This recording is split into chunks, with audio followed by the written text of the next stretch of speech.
Okay. So, does anyone have any comments or questions about what I already said? It was pretty basic and introductory, right? Are you plugged in?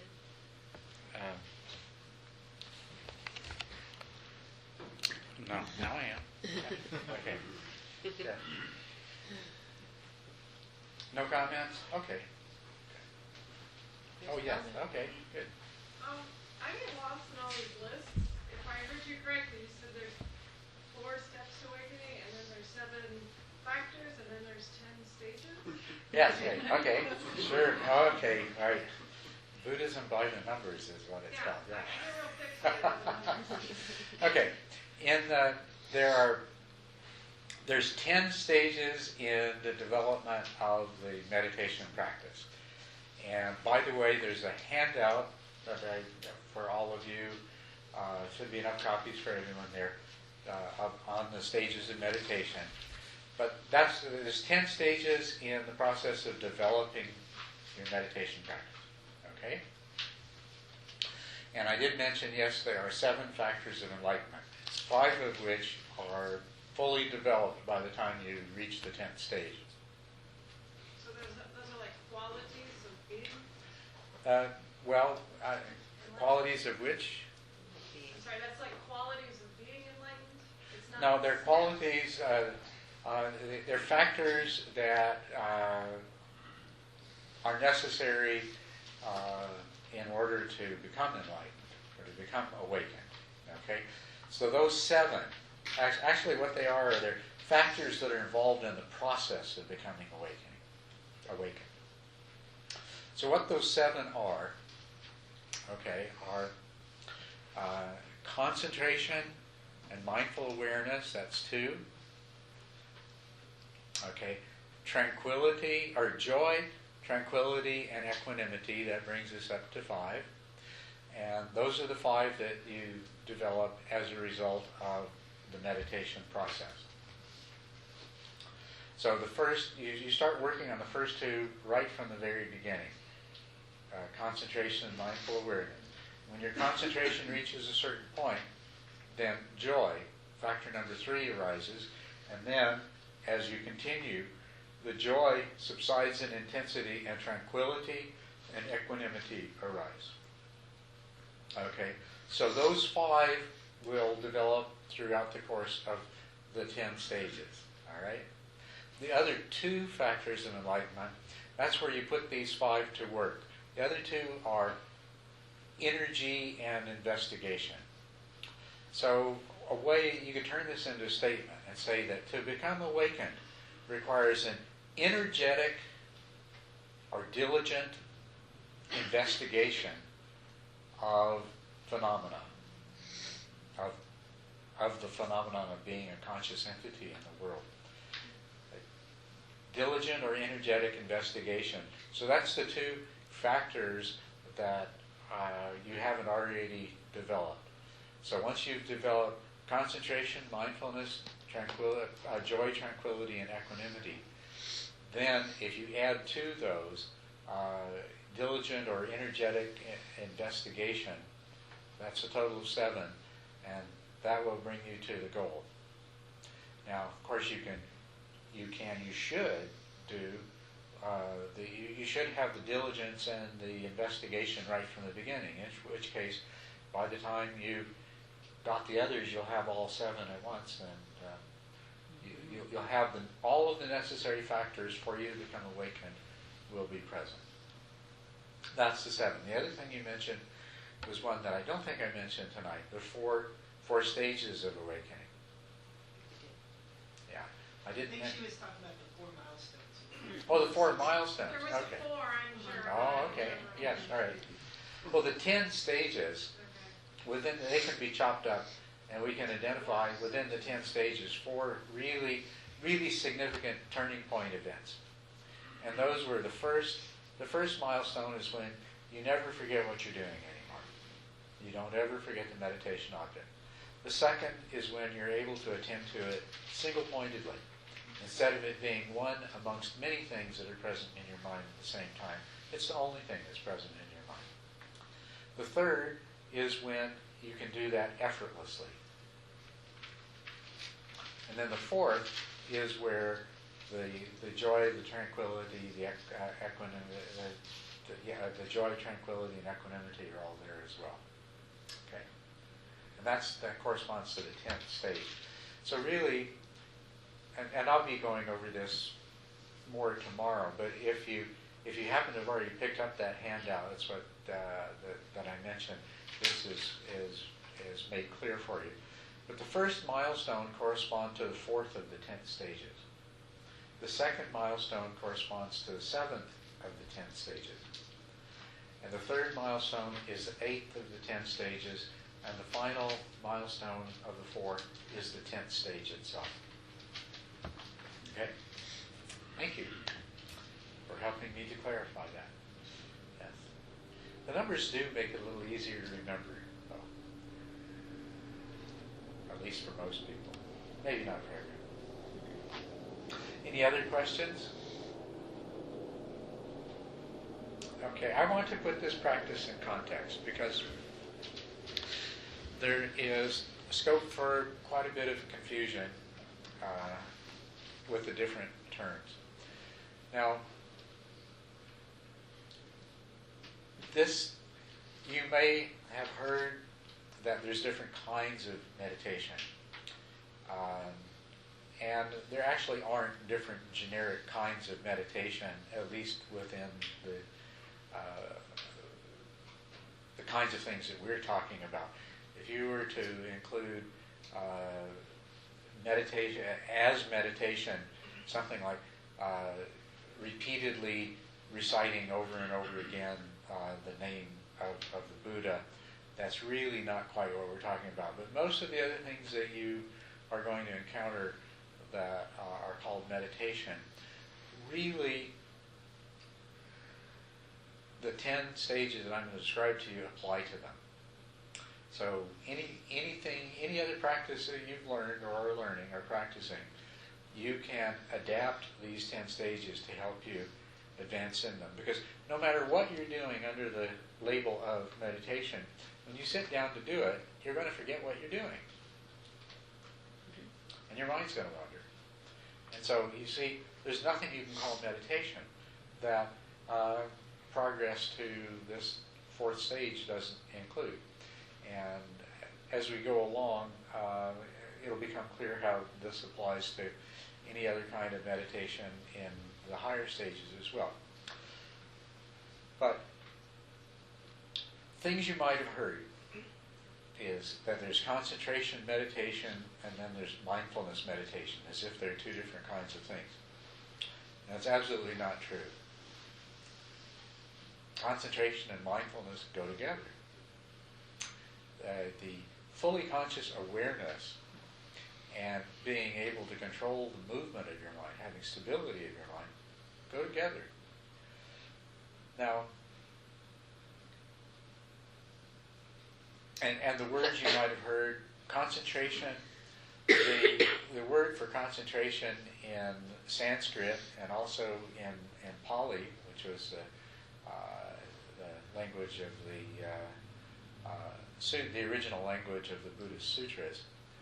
In both Sanskrit and Pali, the word used for concentration is samadhi. Samadhi. And in some ways, it might be better to use that because in English, when we say concentration, we mostly think of forcing ourselves to do something we don't want to do, like algebra homework, right? Or things like that. We carry with us from our past, especially from our childhood, a lot of negative connotations of concentration. And so it's really good to let go of those. But if you do understand concentration in terms of gaining some sort of control or achieving some stability of attention, in terms of what your mind is attending to and how your attention moves, then that's concentration. And also concentration, to make more concentrated, to focus. that is a part of samadhi as well, of being able to control the scope of what you're paying attention to. You know, do I pay attention to everybody in the room here, or do I pay attention to one particular person? That's the scope enlarging. But it would be a mistake to think that concentration means that you're only narrowly focused, because concentration, in the sense that we're using it in meditation or samadhi, means control over. You know, it means that control's not even such a good. It's that the scope of your attention is in response to your intention. So, if you're intending to focus on one particular thing, then you do focus on one particular thing. If you're intending to be aware of all the sensations in your body at once, then you're aware of all the sensations in the body at once. So there's this stability aspect of where the attention is, and then there's this control of the scope. And the word for that is samadhi. And so in these 10 stages, we are developing better and better samadhi. The quality of our samadhi is improving.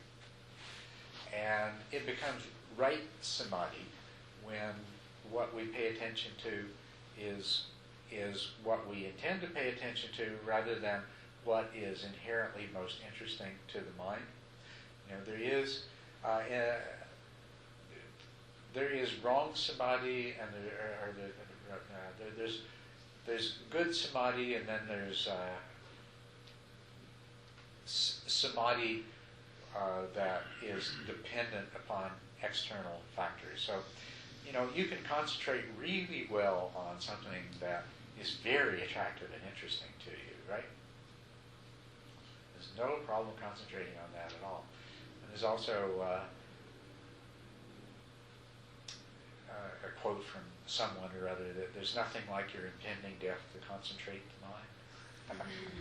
So you can become very focused on something that is dangerous to you as well. But this is not the kind of samadhi that we develop in meditation, because the difference is that this kind of concentration is dependent upon it's entirely dependent on particular qualities of whatever it is that we're concentrating on that cause the mind to fixate on it. Whereas the samadhi that is cultivated and is developed, and is the samadhi of meditation, is where it doesn't matter. You choose something as inherently disinteresting or uninteresting as the sensations of your breath, and your mind stays on it. That's the kind of samadhi we're talking about. So this is a samadhi meditation, because you're developing samadhi, and samadhi will improve through all these 10 stages. But it is also, at the same time, a mindfulness meditation. Remember, mindfulness means the power of fully conscious awareness, and you must develop that as you go through these stages. And as a matter of fact, it is only through the development of mindful awareness that you succeed in developing the samadhi. And out of the 10 stages, there is one whole stage which is about nothing but making sure that the quality of your mindful awareness is strong. It doesn't fade. It doesn't sink into dullness.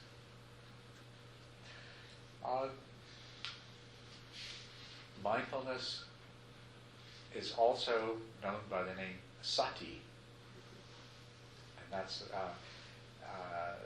the similar word in Sanskrit. Sati is the Pali word. But samadhi meditation and sati meditation, or concentration meditation and mindfulness meditation, are not two different kinds of meditation. They are one and the same kind. Okay? So, is anybody under a different impression, or you heard something different, or read it? Yes? You have? Not that they're categorically different, but that the way they're taught is different. I can't remember who it was. It might have been Blake, but talking about how Gil Fronsdale teaches concentration, where it's just like this brute force kind of concentration. You stick to the breath however you can, and it doesn't. Mindfulness isn't as much of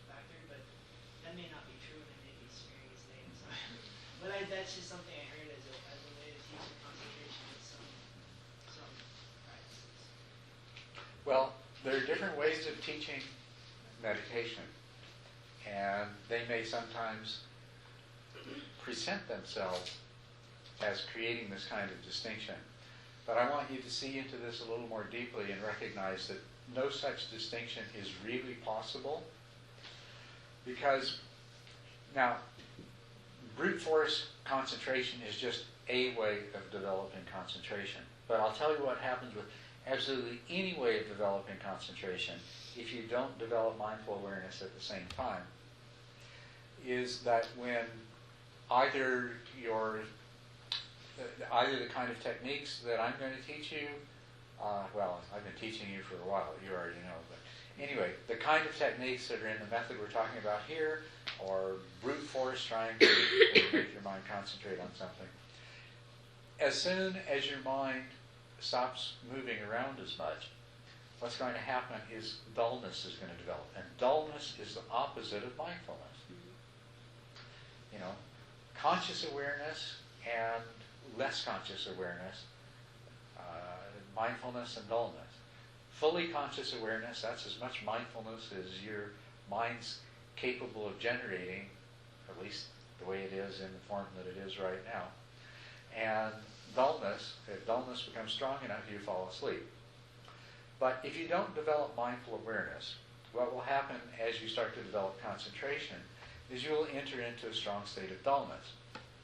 And it'll either put you to sleep, or you might develop a skill at sitting there in dullness. And you don't even really know what you're paying attention to anymore. You're just half conscious, you're just semi-conscious. It's not the kind of meditation we're talking about. The only way that you can accomplish the kind of meditation that we're talking about is develop mindful awareness at the same time.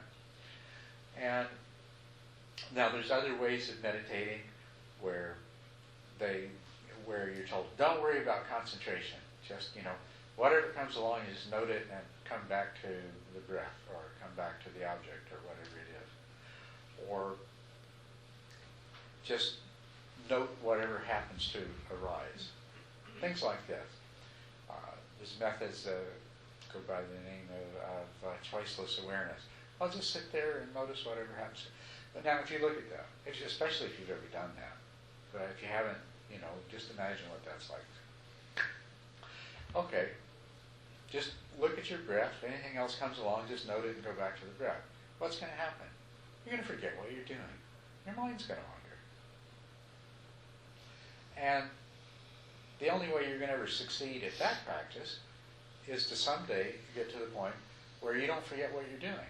When something comes along, you don't get caught by it and take a little trip around the world, and then 10 minutes later realize, oh yeah, thinking, and come back to the breath.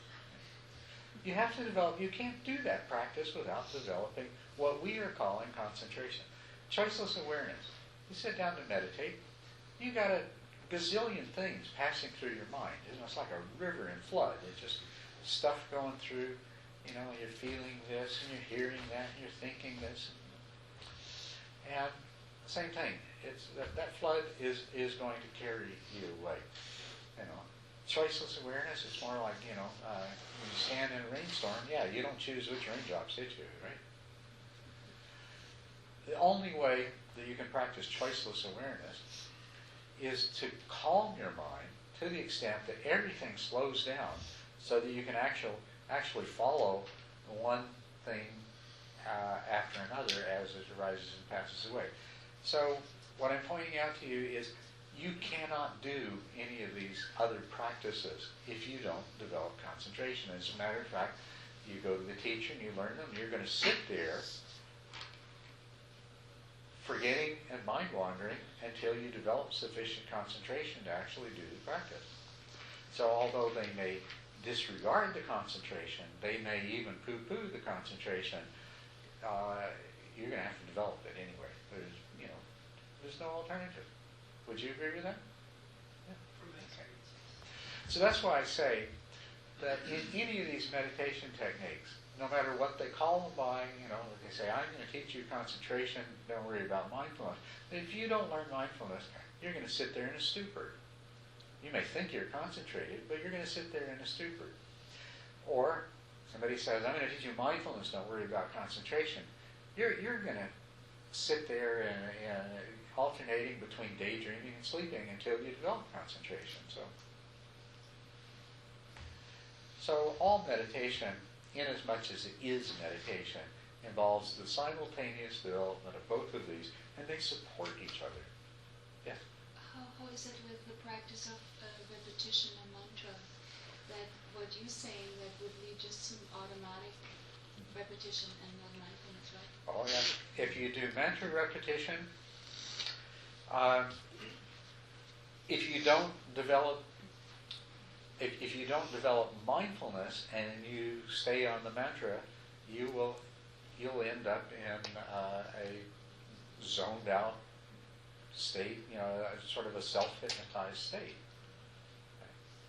And in order to keep that from happening, that you have to make your mind bright and alert and fully aware. You have to be aware of the beginning of the mantra and the middle of the mantra and the end of the mantra and the beginning of the next repetition and so on and so forth. And if you don't, you're half asleep. Well, that's exactly what we're teaching here, on the breath. You're aware of the beginning and the middle and the end of the in breath, and the beginning and the middle and the end of the out breath, and the next one as it comes and it comes. And if you ever stop having that kind of awareness, you sink into this sort of dull daze. The other thing, of course, that happens with mantra repetition is, and this is illustrative too, that, you hear me say this over and over again, your mind is not one thing. It's many different mental processes. One of those mental processes will learn to get real good at saying the mantra over and over again, while the other mental processes is thinking about all the ordinary kind of junk that your mind always thinks about. So, it's the same thing. You can set a part of your mind to repeating a mantra, and it ends up being something that goes on and on and on in the background, and it's not where your conscious awareness is. So concentration, samadhi and sati go together. They're really inseparable, and it's good to realize and appreciate this. Now, there's another couple of words that I think it's useful for you to understand, because they help to make sense of these meditations, is that in the practice that I'm teaching you, the end stage, the 10th stage, has a name. It's called samatha. That's its name in Pali. In Sanskrit, it's shamatha. In Tibetan, it's shine. In English, it's often translated. Some of the common words that you'll see, titles of books and things like that, are tranquility, because one of the characteristics of samatha is tranquility. And as a matter of fact, that's probably the most accurate literal translation of the word samatha is serenity or tranquility or something like that. But calm abiding is one way that is often translated. Meditative equipoise.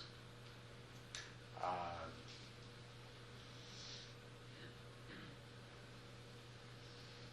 don't know, maybe some of the others, if you can think of some of the other English names we have for it. This is a special state of the mind, a special state of the mind and of consciousness. That is the culmination of this training. It is the situation where the quality of attention is such that the mind will rest on anything that you direct it towards for as long as you choose to keep your mind directed at that. So in terms of concentration, you want to concentrate on something, well, you put your mind there and your mind stays there effortlessly. But another way you can use your mind, if you have arrived at the state of shamatha, is that you can very fluidly and easily move your attention from one object to another object, to another object, to the next, to the next, to the next. The interesting thing is each place that you direct your attention to, it rests with the same stability and focus that it would if you were staying on it for a long period of time. That for however long it stays there, whether it's short or long, it has the same quality of stability and fully conscious awareness of whatever you're observing. With your mind trained in this quality of shamatha, the other thing you can do is you can make your mind spacious and open, and you can just allow whatever arises to arise and pass away in your awareness without your mind grabbing onto it and without your attention being carried away by it. You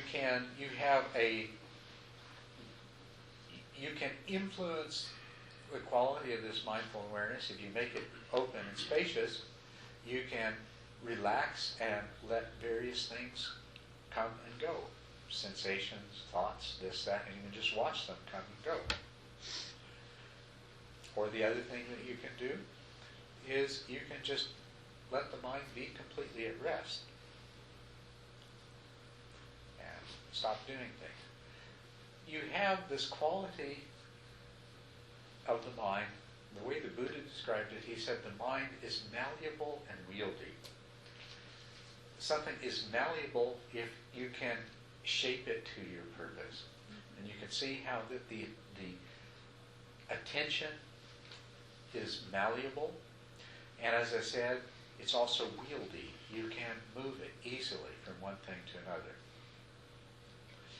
An example of an application of this quality of malleability and wieldiness of the mind is that you can watch the whole process of what happens in your mind as a sensation arises and you are aware of the sensation. Then you are aware of whether your mind interprets it as pleasant or unpleasant. And then you're aware of the label that your mind puts on it. It says, this is whatever it is. And then you can be aware of your mind's reaction to that it likes it or doesn't like it, wants more of it or doesn't want more of it, so on and so forth. This is just one example of the way you can apply these qualities of a mind that is malleable and wieldy. And of course, in this is very powerful mindful awareness. In this process, whether the mind's at rest, even in the mind's at rest and there's almost nothing happening, you're fully alert. You are totally, completely present with the nothing happening, the happenness of nothing happening. Anything that happens to arise and pass away within the field of your awareness, you are fully and completely aware of it. So aware that you can trace it from its beginning to its end. So you have a powerful mindful awareness. Samatha is the state of mind where you have this kind of malleability and wieldiness of the mind in terms of concentration and mindful awareness. It is a mind that is, we've gone through the stages in the 8th and 9th stages before we get to the 10th stage, final stage, where very strong feelings of joy and pleasure arose. And they were exciting, but we let them be, and so then they calmed down. But the mind now is colored in a particular way that we would call the state of joy. That there is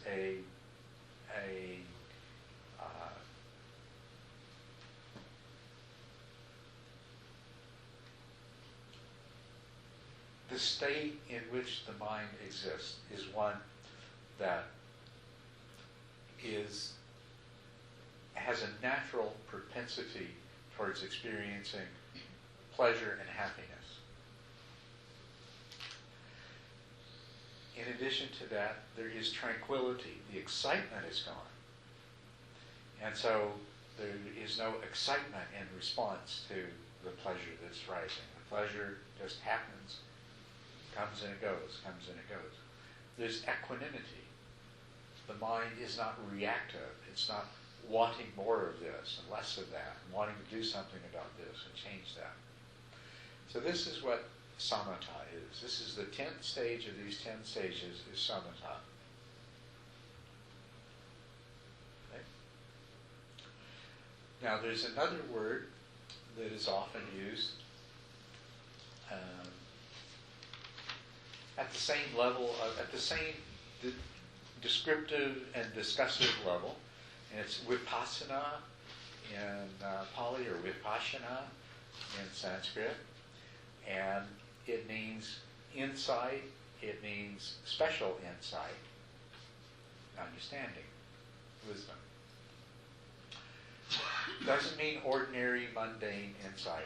It means insight that penetrates beyond the way that we usually perceive things. So, now, there is this, vipassana is not a meditation. Vipassana is an insight, right? Meditation may be a way that you come to have an insight, but there's many other ways that you can come to have insight as well. There are many different ways for vipassana to arise, but one of them is in the process of carrying out meditation. Meditation can lead to insight. As a matter of fact, as I said in the beginning, this is part of the purpose of meditation, is to have insight arise. And when insight arises, when the appropriate insights arise and are strong enough, then awakening occurs. But you may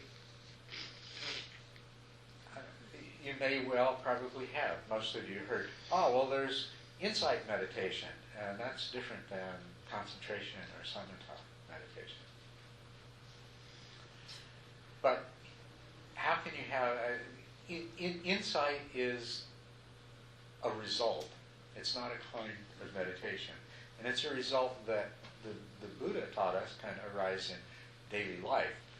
Many of the descriptions of people who achieved awakening in the sutras, they're eating dinner, they're having conversations, they're doing various kinds of activities. You don't have to be meditating to become awakened. You don't have to be meditating for insight or vipassana to occur. But the fact is that it's much more likely to occur in meditation than it is eating dinner and doing other things like that. As a matter of fact, it should be obvious, I think. Isn't it going to be much more likely to occur if you have developed the mind to the state of samatha? Samatha is the mind that is very, very conducive to insight. And really, that's the point of developing the mind towards samatha, towards this 10th stage, is so that insight will arise. And of course, if you've mastered the 10th stage in the practice, and you still don't have the insight, and you still haven't awakened, then you might start practicing in a way that is more specifically directed to causing insight to arise. Well, and that specific way would be to investigate phenomena diligently or energetically. That would be to add, when samatha, 5 of the factors of awakening are present. You add the other 2, and then the insights come, and then the awakening comes. So that's how you use it. But I'll point out to you, and this was part of the Buddha's teaching as well, that a person can, of course, develop samatha first and then attain insight. But a person can also attain insight and then develop samatha. And a person can develop samatha and attain insights at the same time. Those particular practice, the way these 10 stages are laid out, they're very conducive to doing both at once. And as a matter of fact, that's the ideal way that you would do them, is that with the kind of direction that in the process of developing samatha, the process of developing concentration and mindful awareness, along the way, the insights would arise. And so at some point along the way, you become awakened. But there are meditation practices, the ones that are called vipassana meditation, and they're usually technically beyond belong to a category of vipassana that's called dry vipassana, which means you haven't developed samatha first, and you aren't really practicing to develop samatha first. You're trying to get insights first. But if we look at those methods, what you'll find is just as the Buddha said, if you practice them properly, such that insights begin to arise, and you'll have some insights, you won't achieve awakening until you develop samatha. So if you look at what's called the progressive insight, and this is similar to the 10 stages I'm going to teach you this weekend. There's a 16-stage progressive insight that is laid down in a very ancient text called the Visuddhimagga, and it's the basis of most of these insight practices or vipassana practices you'll encounter today. And if you look at those 16 stages, what you'll find, there is a certain stage that is, guess what? Samatha. And where does it come? Just before the awakening. Okay, so as the Buddha said, you can attain insight first, followed by samatha. But as a matter of fact, if I were to recite that particular sutra to you exactly, well, I can't do it exactly. I'll do my best approximation. It goes something like this: that any person anywhere who has achieved the awakening has achieved that awakening in one of the following ways. So it starts out saying that to become awakened, it's going to be one of these ways. So you can do the samatha first, and then you can attain the insight, and then you'll become awakened. Or you can attain insights and then develop samatha and become awakened. Or you can develop samatha and the insights together, and when both are fully developed, then you can attain awakening. So the reason that I mention this is because there are these different methods out there and these different opinions and these different things that you'll be told. And I don't want you to be confused. I want you to understand that what I'm teaching you over the weekend is completely applicable to any of these other methods. And I also want to give you a little broader range of vision of understanding of how they work together. Mindfulness meditation is just meditation where maybe you're focusing on mindfulness and letting the concentration take care of itself. But they can't develop one without the other. Concentration meditation, that may be one where all of the emphasis is on concentration, but if it doesn't include mindfulness, it's going to lead you into a dead end of sitting in a stupor. Samatha and vipassana, likewise. Samatha is the culmination of the development of these mental faculties, 5 of which are essential factors for awakening. And samatha is going to have to be eventually where you get to in your practice. Vipassana is a kind of fruit that you obtain through the practice of mindfulness and concentration. And you can attain it early or late, or in whatever order and bits and pieces that you might. But it's when you have the samatha and the vipassana together that the awakening occurs. And this is, the union of samatha and vipassana. It's one way that this is described, this necessary coming together. The union of calm abiding and insight is another way it's described. So in our English translation of the various Buddhist traditions, we have the language that helps us to understand these things. Now, do you see the context? What we're going to, yes? When I was originally taught Vipassana, it included the concentration as the first part, or at least the first ingredient. Okay. So is it no longer accurate to say that Vipassana, that we can call what we're doing, what you're teaching is Vipassana? The teaching you're referred to, that's the method of Ubakin that's taught by Goenka and those people. So is that correct? I was taught at IMS and Cambridge. But okay. Concentration was always a key part of it. Yeah. As As a matter of fact, I thought it was something was lacking for many years. As the years went on, people seemed to go into the insight part, not do the concentration. Yeah. So what do you call the method that you're teaching us now? Okay, so, well, what I was going to say, Uba-ken, he's now dead, but Goenka is carrying on his tradition. In that method, they do recognize that concentration is as much a part of it as anything else. But also at IMS, and there's other teachers who, this is not something that, it's not been a secret or anything. So it's wonderful that you encountered a teacher or did a retreat with somebody who recognized that it's helpful to spend some time working on concentration itself first. So that is an important and valuable thing to do. What was your question exactly? You said something about... What do you call this practice that we're doing? The practice that I'm going to be teaching you is called Samatha Vipassana, Samatha Vipassana. because you develop Samatha and Vipassana together. Right. And well, actually we overtly acknowledge that we're developing Samatha and Vipassana together. When you do the methods that are called dry insight, like the method of Mahasi Sayadaw is one of the best known of these. And they'll call it Vipassana only, or dry Vipassana, dry insight, and things like that. But if you look at the method, you're also developing Samatha and Vipassana, both.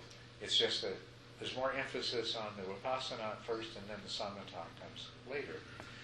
So, but this method here, now, well, the way that it's laid out and formally described, and in the handout that I've given you, I guess I'd have to more honestly say it's Samatha, because I'm not giving you any of the direction for Vipassana. I'd like to do that, but then it would have been 60 pages long instead of 20 pages long. And I'd like to include as much of that as I can in this weekend. But actually my intention is to do another weekend teaching in January that builds on this one, where we talk about the insight, the Vipassana part of the process, put the focus on that, with sort of the assumption that everybody has some familiarity with the 10 stages themselves. But in the ideal circumstance, we'd be teaching the Samatha and Vipassana aspects of this simultaneously from the very beginning with equal emphasis on it, and then we'd call it Samatha Vipassana. That was a good question. Thank you. So, other questions? And have I succeeded in putting this into perspective for you? I know some of you are following Tibetan traditions, and so I'll just point out some things in this. In the Mahamudra, which is a very wonderful, very powerful and high teaching and method, that in the teaching of Mahamudra, first you master Samatha, and then you begin the practice of Mahamudra. Now, if you look at the texts, the original Tibetan texts on the subject of Mahamudra, you'll find that they are divided into two parts. And the first part, which is generally very nearly half of the text, is on exactly what we're talking about here. And it goes by different names, but it's often described as the common part, or the shared part of the practice. And then the second half of the Mahamudra teaching is the part that is specific, that actually is the Mahamudra itself. So, to follow the Mahamudra teaching, in the traditional fashion, you would do Samatha training, as we're teaching it this weekend, and then when you had reached the appropriate level of mastery, then you would take the skills and you would begin the practice of Mahamudra at that point. Now, it is possible in this 10-stage process that you don't actually have to wait until you mastered the 10th stage to take up the practice of Mahamudra. The Mahamudra practice involves what I mentioned, the open and space-like awareness of allowing whatever arises to arise and pass away without your mind attaching to it in any way. And that's very, very easy to do if you've attained to the 10th stage of the practice. But you can, by the time you have achieved effortlessness, but not before, by the time you've achieved effortlessness of concentration, you can begin to do the Mahamudra practice. So that's how the practice I'm teaching fits in with the Tibetan Mahamudra. Okay, if you want to do Mahamudra, then use this. It's based on Kamalasila's 9 stages. And when you get to the stage of effortless concentration, then you can practice developing the open space-like awareness and begin to follow the specific Mahamudra instructions. Now, if you continue to refine your concentration through to the 10th stage of samatha, you'll find it easier and you'll enjoy success more quickly. Likewise, I'm not trained in Tantra. Well, I've received some initiations, but I won't pretend to know very much about it. But I am familiar with the traditional Tibetan teachings on Tantra. And although Tantra includes its own training for samatha, what is very clearly is that you cannot practice Tantra with any effectiveness at all until you've achieved samatha. And my understanding of it here is that you really have to reach the 10th stage of the 10 stages I've laid out before you can really effectively practice Tantra. So in terms of context, not being expert on Tantra, that's my understanding. Okay. Anybody have anything that they would like to contribute to that? Anybody who's had more formal training in the Tibetan Tantric tradition? Yeah. Would you define Tantra, please? What's that? Would you define Tantra, please? Tantra is not one of those things that's very easily defined.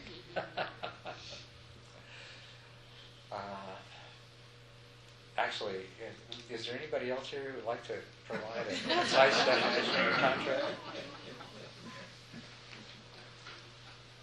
It's a very complex system of visualizations and related trainings. And the idea is that you are going to master the ability to project a Buddha, and there are families of Buddhas, but you project a Buddha with as much reality as you can, and that's called the generation stage. And once you have mastered the skill in generating the Buddha in terms of how the Buddha might appear, but also the characteristics and qualities that Buddha has, so that you can feel them in your heart, so that you know that Buddha as real as anything else that you know. And then the next stage is where you become that being yourself. So it takes a lot of concentration. That's why I have to develop samatha first. So, a lot of silence from people I know. Not a lot of Tantra courses here. It's a secret tradition. Well, we're not talking about secret stuff here. We're talking about the everybody knows it stuff here. Nobody wants to say anything? Okay, well. I'd at least like to know whether you're satisfied with my briefest possible description.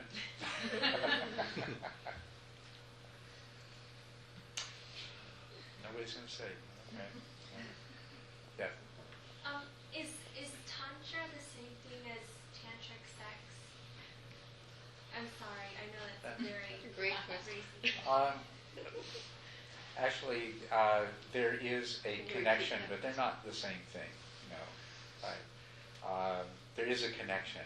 Usually, when somebody's referring to tantric sex, they're referring to a specific kind of tantra described in something like the Kama Sutra. And it's a practice of turning sex into a spiritual art form. And so in many ways it's closely related to the Tibetan Tantra, but it's not the same thing. Yes? At one of your strongholds Sundays, there was a young man talking about Tantra practice, visualization, and I had the feeling you were warning him that it's just another concept, don't get caught in it. Can you say that a little bit more in relation to the Tantra practice in Tibet? Well, Tantra is regarded as a very dangerous practice. And that's exactly why it's dangerous, is because, well, let me put it in really simple terms, okay? If you are going to teach yourself to believe that you are a Buddha, you better not be too greatly afflicted by pride, arrogance, conceit, so on and so forth. Otherwise, what are you going to be? You're going to be some sort of megalomaniac. You're going to be somebody who has delusions of grandeur, and your delusions are going to make you behave in very unwholesome ways, and they're not going to make you be an enlightened being at all. The first stage of enlightenment, it's called the path of seeing, or Dasana Marga in the Mahayana, where the Tantra tradition is found, involves the full realization that of the emptiness of self, that the idea of me, of selfness, of being this separate entity in which, from which conceit and all these other things can arise, is an illusion. That's the very first stage of enlightenment. The other thing that that I have found, once again, not being a student of Tantra, but what it says in the translations of the Tibetan texts I've seen, is that you shouldn't really practice Tantra. Not only do you need shamatha, but you should have already attained the path of seeing. Because if you have not, then you are at this tremendous risk that you're going to end up being a deluded, psychotic, dangerous individual. So, yeah. I've heard some other people talk about the dangers of concentration and dangers of jhana. Can you describe Yes, that? one of the things that people often, usually people who don't have much knowledge or familiarity with concentration in jhana, is that, as I say, in concentration, when you get to the 8th stage, 8th, 9th, and 10th stages, there is a very strong joy and happiness that are bliss. Rapture and bliss is often how it's translated. And then if you enter the absorptions, that's what jhana means, is absorption. If you enter these absorptions where the concentration becomes even deeper, the rapture and bliss are experienced even more strongly. And so this has led to what I think is pretty much a myth, that, oh no, if you start experiencing rapture and bliss, then you'll become addicted to that, and that's all you'll ever want. And that's not true. if you've developed the kind of concentration that allows you to experience the meditative joy and the happiness, these are the terms I like, meditative joy and happiness. Those are the words that are usually translated as rapture and bliss. If you reach the point where you're going to experience those, then you've also reached the point where you're unlikely for more than temporarily, for more than a short period of time, to be seduced by them. And usually you'll have contact with a teacher that if they see that happening will say, will point out to you that these are temporary states, and the fact is that if you think about the joy and pleasure that arise in meditation, they're more like they're like the effects that you could get from a drug. You get them, they last for a while, they wear off, and then you've got to go to a lot of trouble to get them again. And so, to be fooled in the long term into thinking that they are the goal of the path, and therefore to cease to continue in your training, would mean that you become addicted to them in the same way that maybe a person becomes addicted to alcohol or to some other drug. And I just simply find it hard to believe that people are susceptible that would succeed in meditating to getting to the stage where it's likely to be a problem. I've never seen it be a problem for anyone. But it sounds like it would be if you don't know too much about it. Say, oh, well, that'd be dangerous. You meditate and you get to this place where you're just sitting in blissful joy. Well, you're not going to want to do anything else. People, the first time they have those experiences, if they're not too well educated in what all this awakening enlightenment stuff is about, it sometimes happens. They think, wow, this is it. I must be enlightened now. Well, that does happen. It's just that it doesn't last a long time. It becomes fairly quickly. It becomes obvious that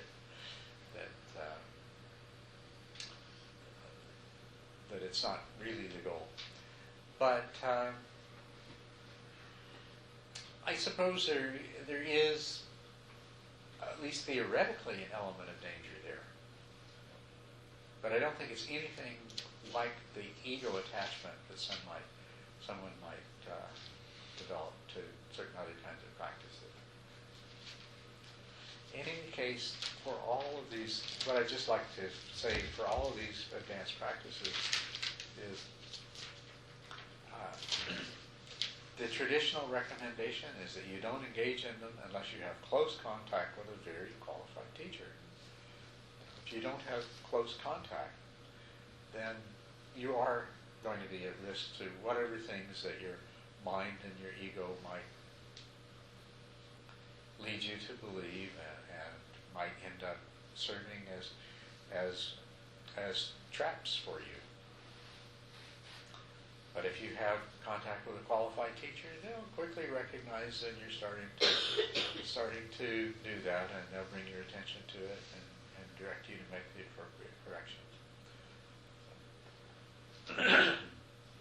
And I wasn't attempting to suggest that Tantra is, that there's anything at all wrong with Tantra. I'm just saying that from what little I know about it, and in terms of the context of this practice, that you should have mastered this kind of practice in order to successfully take it up. And I know some people here are contemplating going into long retreats in which they might do tantric practices. It would be very, very good for you to first, follow what the teachers of old have said. Achieve the samatha, that is the prerequisite, and of course, best of all is to achieve the union of vipassana and samatha that leads to awakening, so that you can carry out this practice with not only enormous possibility for success, but with minimal risk of making some sort of gross psychological misjudgment of who and what you are as a result of it. Which is another thing that I would like to just remind everybody of this awakening that we're talking about. It is within your grasp. You can do it.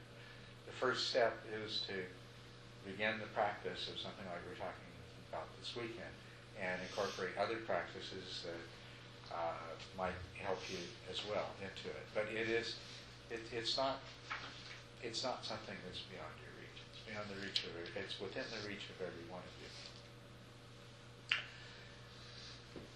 And in that connection, I'll point out something else too, that this awakening might not decide to wait until you mastered samatha, until you've done some vipassana practice.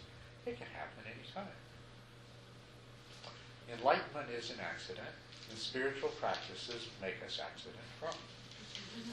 And so, until it happens, we just keep on making ourselves more and more accident-prone.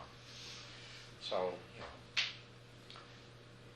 you keep on, if it hasn't happened yet, eventually you'll get to the 10th stage of samatha. If it still hasn't happened, then you'll do some vipassana practices or some Mahamudra practice or something like that until eventually the awakening will come. The awakening requires that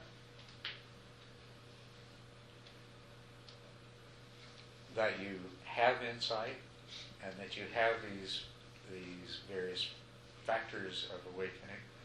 Equanimity is probably the most important one of all, because the thing that keeps us from seeing beyond the delusion that we're trapped in is our attachment to the delusion itself. And equanimity is the opposite of attachment. And so samatha and vipassana are things that endow us with very, very powerful equanimity. And they're what allow the mind to become less attached to its delusion, to its illusions, to its projections. And when the right combination of circumstances come together, then the illusion falls away and the realization of what has always been suddenly becomes manifest and produces permanent change in the person. So that's where we're heading.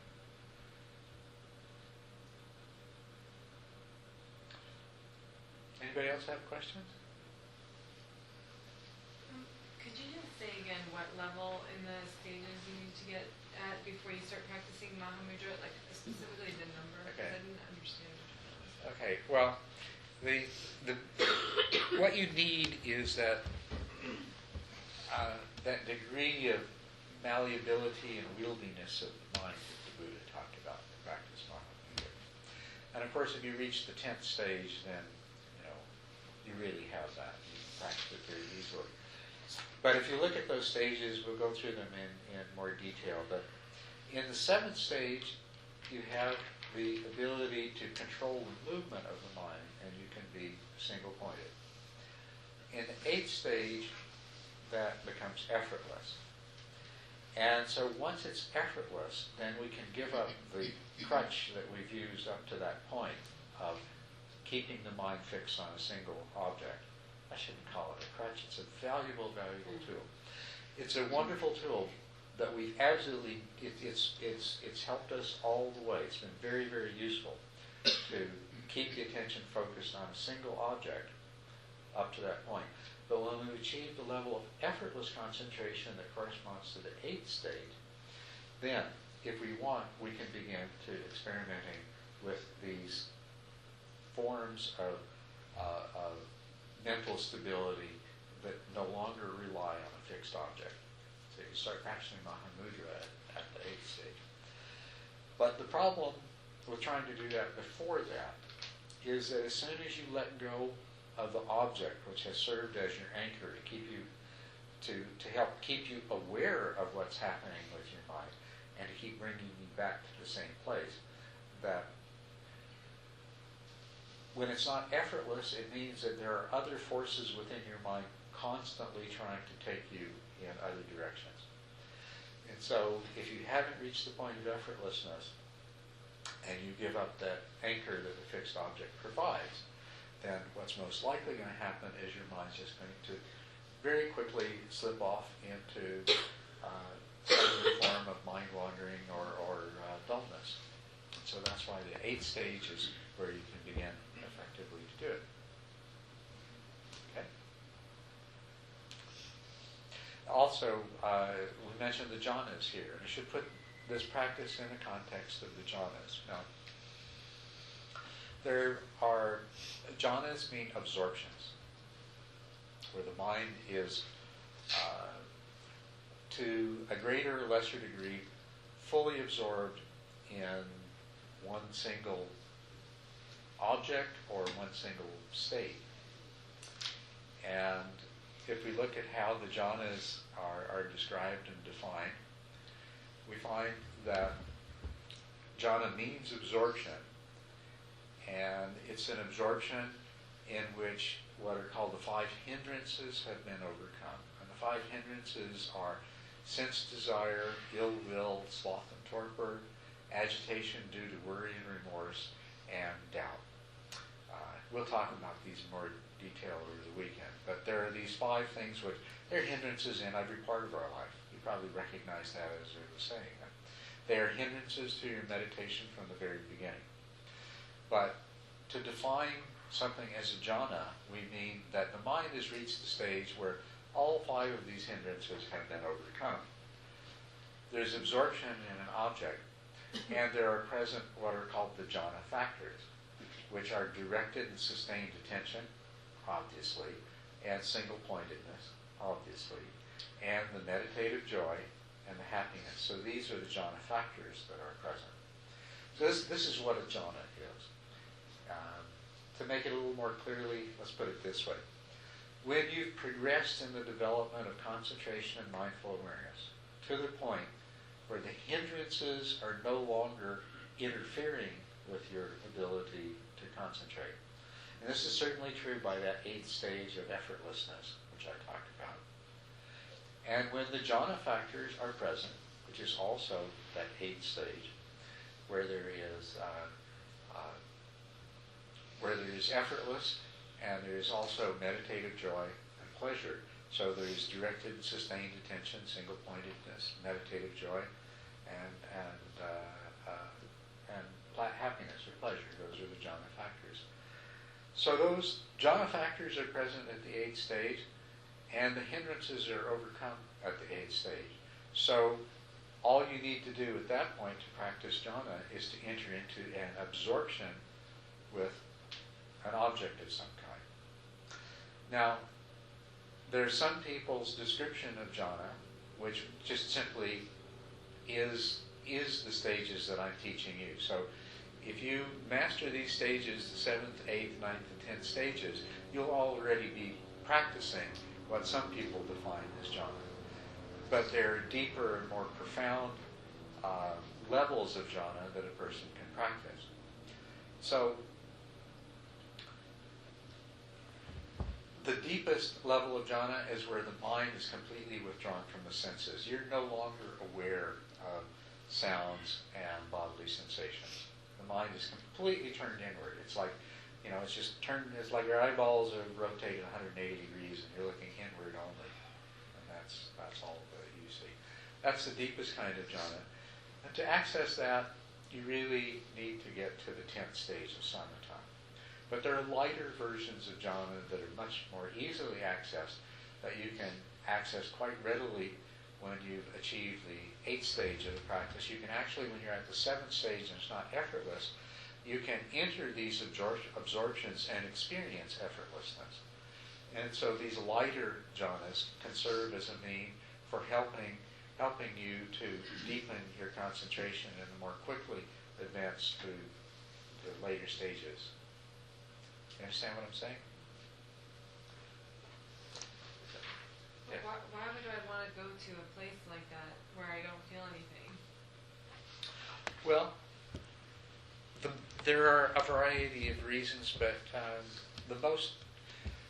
I'll give you the 2 that I think are the most important. If you enter into these very deep jhanas of complete withdrawal from the senses, then you spend a little time in the jhana, and then you come out, and you have these profound qualities of tranquility and equanimity and joy, happiness, concentration, and powerful mindful awareness that stay with you.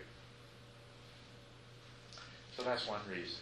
Of course, that also happens with the 10th stage. With the 10th stage, or with any of the jhanas that can be attained after the 10th stage, you can spend a certain amount of time in that state each day, and then spend the rest of your day going around in this very remarkable higher state of consciousness, where you have the malleable and wieldy mind, where you have the joy and the tranquility and equanimity.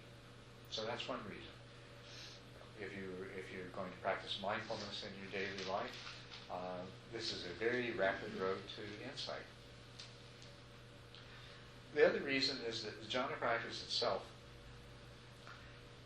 is a powerful insight practice. Without getting into the details of insight, when we come to a level of understanding and we're no longer attached to the sense realm, the material world, we still have a lot of attachment to our mind. It's the main source of our attachment is our mind and our mental process. The jhanas, and when I say jhanas, they're actually a sequence of 8 progressively more refined states of single-pointedness. And as you progress through them, they're like peeling away the layers of the mind, just like you're peeling away the layers of an onion. And as you enter and leave each jhana, if you are aware of what was present and what is now absent, what was absent and what is now present, then the nature of the mind itself becomes very, very clear. And so it's a kind of insight practice that leads to awakening. And there are a number of the Buddhist sutras that describe the way the jhanas can be used to achieve awakening. So the reason that a person would want to do it, that's the reason. It's a very powerful way to become enlightened.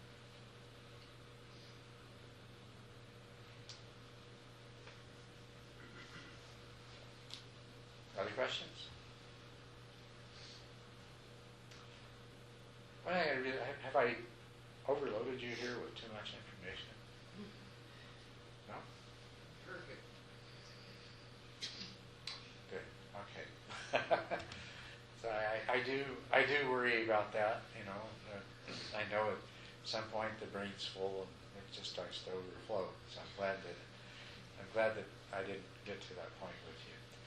So.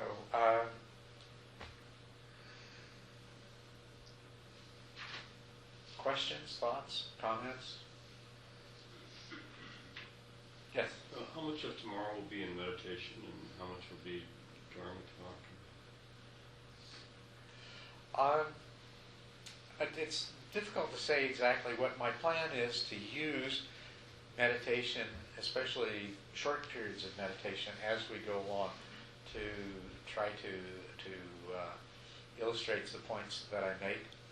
And I am planning to give you a longer period of time in the afternoon to meditate.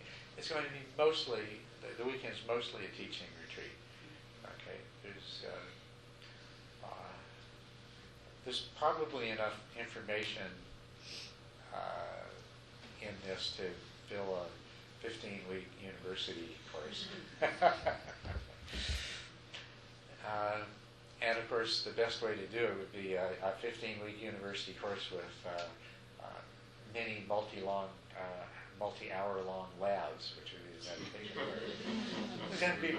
It's going to be kind of condensed in that regard.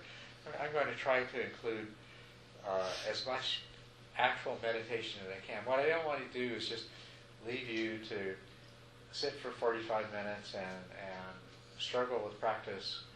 What I'd rather do is we do shorter meditations that are going to bring you into a clear awareness of the specifics that we're talking about at the time in the most useful kind of way.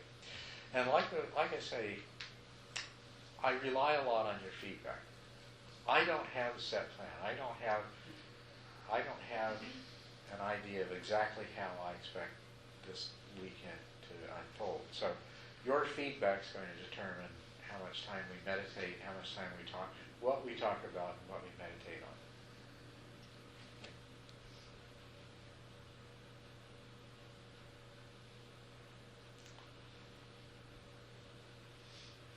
Other feedback or questions, comments?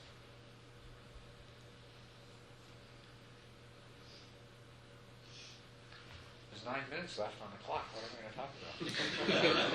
Oh, thank goodness, somebody put their hand up.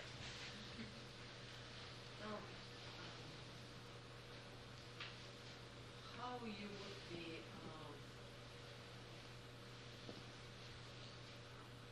what is your opinion and how you would be described if you, during meditation, you see colors, beautiful colors, with closed eyes, you see kind of through your third eye? Okay, I didn't quite catch the word. You see Colors. colors. Okay, question is okay, now there are many things like that happen. There's many amazing and wonderful things that happen in the course of meditation. Seeing brilliant lights or seeing colors, or sometimes hearing sounds and things like that. And they're not particularly important in themselves, but they are of value in terms of what they can teach us about our mind, the nature of our mind. What they are is they are signs of concentration. Okay?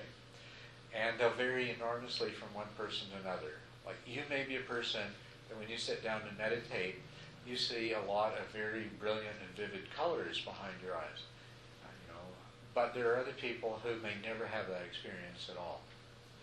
And that's not, either way is not important, whether you do or whether you don't. The person who doesn't experience brilliant colors may experience some other sort of sensory phenomena. What this is an example of something that happens as the mind, when I say it's a sign of concentration, as the mind becomes concentrated and as it begins to become calmer and quieter, there's changes that take place in those parts of the mind and those parts of the brain that are normally associated with sensory perception. When you're sitting and meditating with your eyes closed, you are disregarding sounds, you're trying to disregard bodily sensations.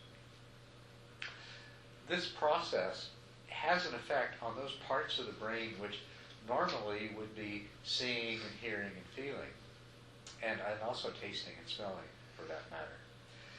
And so, without really knowing for certain what seems to happen, what seems like it might be happening, is that those parts of the brain are going into a different sort of way of functioning. Since there's no longer any visual information coming into the eye, the parts of the brain that are used to processing visual information enter into a different state. And when they enter into that different state, they can cause a light to arise, or colors and lights to arise. The same thing with the parts of the brain that are usually involved with interpreting and analyzing auditory information. When you're totally ignoring sounds for a long period of time, those parts of your brain start to function in a different way, and very often a person will start to hear a ringing, or a singing, or some distant noise, or buzzing, or things like that. And in the language of meditation, what we say is that there's a pacification of the senses taking place.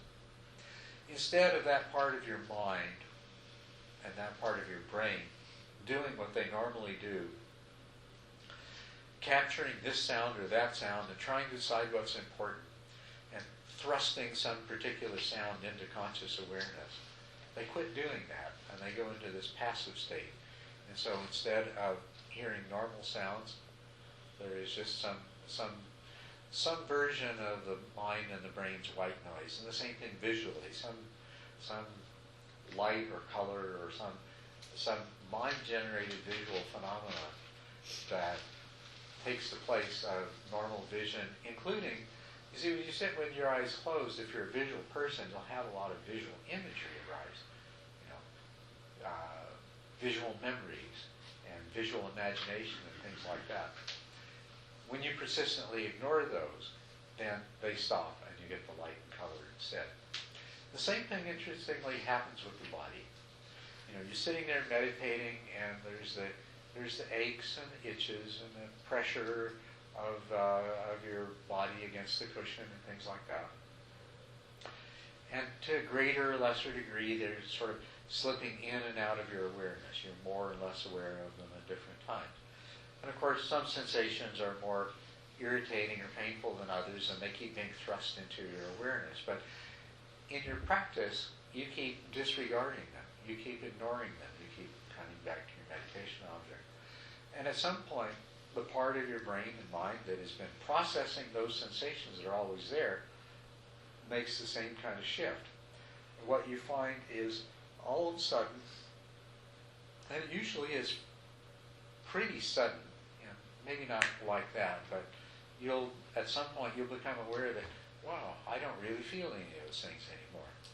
But if you go and look for it, you can find, well, yeah, I still feel the pressure of my buttocks against the cushion. I still feel my clothing against my skin. But, it's only when you look for it, when you go back to your meditation object, it all disappears. And your body has this, you still have an awareness and a feeling of your body, but it's no longer involves any of the usual sensations. And as your concentration deepens, it will become not only a tremendous stillness of the body, but it will become very pleasurable as well. So these are the various signs of deepening concentration, and they're described as pacification of the senses, because there's a tremendous advantage, on our journey towards samatha. There's a tremendous advantage when we're not constantly struggling against the intrusion of these different kinds of sensory information. Also, one more thing. A lot of times, if I meditate, can you hear? Lots of times If I meditate, a lot of times I feel like I'm leaning forward, Yes. and then I just hook up and I go sit again straight. Right. But is that normal, or I have to watch, or what is your opinion on that? It's very normal. There's two things. One, when you become concentrated, there can be a tendency to slump forward. And if you find that you're slumping forward, just when you become aware of that, just straighten up again, and don't worry about it. But a part of this phenomenon that I was talking about a moment ago is very often your body will feel as though it's in a position it's not. You might feel that you're tipped to one side, or you might feel that you're tipped really a long way forward. Yet when you direct your attention to that, and you begin to straighten up, you may feel like you're like this. But then when you go to straighten up, you'll find that, well, no, you were just like this, and the whole movement that you make is maybe that much. It's very exaggerated. Sometimes it can be even more of a distortion than that. You're sitting there meditating, and all of a sudden you feel like, my hands feel like they're behind my back. I know they're not behind my back, but they feel like they're behind my back. Or you feel like you're meditating standing up. So there can be very gross distortions in your perception that happen. These two are signs of concentration. So it may be that you're a meditator who already has good concentration. Thank you. Yes. Can you speak to rapid eye movement in meditation? What do you mean by rapid eye movement? Well, I practice a form of body work called myofascial release, and one of the physical manifestations of being able to access what our teacher calls channel 5 versus channel 3, channel 3 being left brain everything's spinning all the time, and channel 5 is more that relaxed state.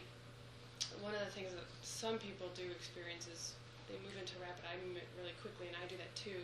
So I can sit quietly for just a couple of minutes and shift right into rapid eye movement, but I'm still split enough that I'm aware that that's what's happening, but I'm also processing information. I don't know if that is So your something- eyes are actually moving? Uh-huh. Okay.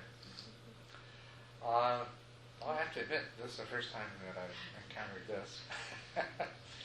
But in terms of meditating, my first advice to you would be, when it occurs, ignore it, and it will most likely stop occurring.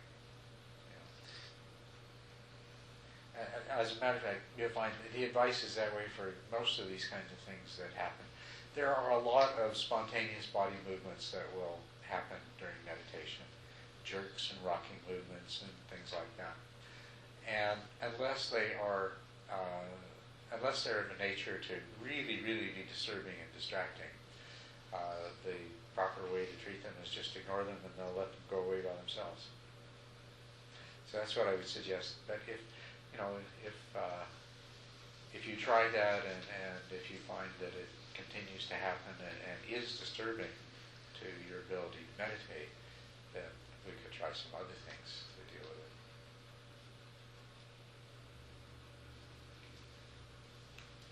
Are you staying for the whole weekend? Oh, good. Okay. So these kinds of things will come up more.